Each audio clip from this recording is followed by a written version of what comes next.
So this is going to be just a simple little idea for you that you may have not thought about, but I do it a lot, and I thought, hey, this was a project I just did the other day, and I thought, well, this might be a good little topic to share, um, because if you haven't thought about it, it certainly makes the process so much easier. So these are little customized fabric carrots that I was making for my kids' Easter baskets.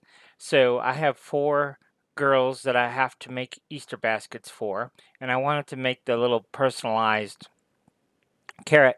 Now I don't know if now this one I just have stuffed with fiberfill, but I don't know. My original thought was to um, make little treat carrots and put some little treats in there. So I'm not quite sure. But what I wanted to show you was this idea that I had. So when I go to embroider the names, what I do is I just grab a piece of fabric and embroider the name on it. And then we have to line up our carrot shape that I then take to the sewing machine and sew. And so this is the actual carrot shape here. And so here on the computer, it's really easy to get it all aligned and squared. Uh, but when you actually go to cut your fabric to this shape, having that name square to the shape isn't necessarily that easy to do. So this is just a little tip for you. Like I said, there's a lot of applications for this. If you're doing, let's say you're doing like bunny ears or some kind of stuffed animal, and you want that name or monogram dead center of the belly, this is one idea for you that will help you get your template shape uh, lined up to your text. So in this case, if we select our text, you could see that it is 5.5 inches wide. And so what that tells me that this has to go into my 5x7 hoop, because obviously it won't fit in a 4x4 hoop. So what I'm going to do here then is I'm just going to draw a, so let's just go ahead and draw it out. I'm going to draw a box, and I said 5x7. So what I'm going to do is I'm going to change the box dimension.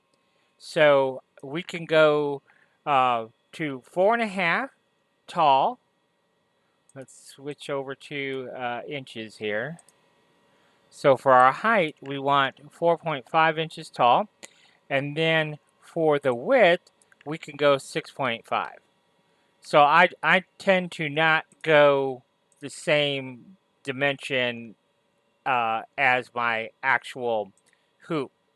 And so what I think I want to do is, so you can see here that this is now 6.5 wide. Let's unlock that. So this is 6.5 and this is 4.5.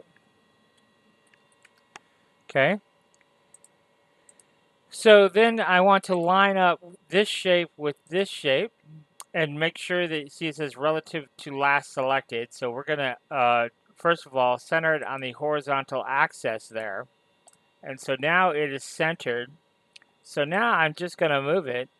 If we hold our control key down, it will move to a perfectly horizontal position. Now, what I like to do is I like to uh, get it to a certain point. Honestly, it really doesn't matter exactly, um, but I'm going to try and explain this as best I can. So, what I like to do is, if possible, get it to the edge of the alignment template that we want. So, for example, if I come here to this edge, you can see we don't have Harley in there. And likewise, if I come all the way over here, we don't have Harley in there either. So this represents our hoop. This is how big our hoop is. So what I'm going to do is I'm going to move it as far to the right here as I can. So we are going to move it. That's probably good enough. Okay. So you see there, we get this and this. So what we're going to do now is we're going to set a clipping.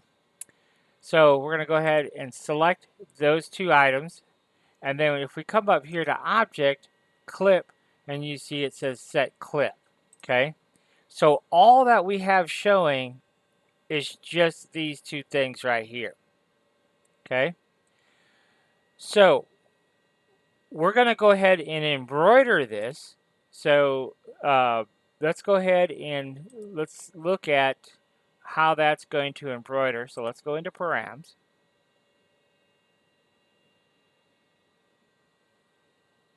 And you can see it's just going to embroider as a running stitch.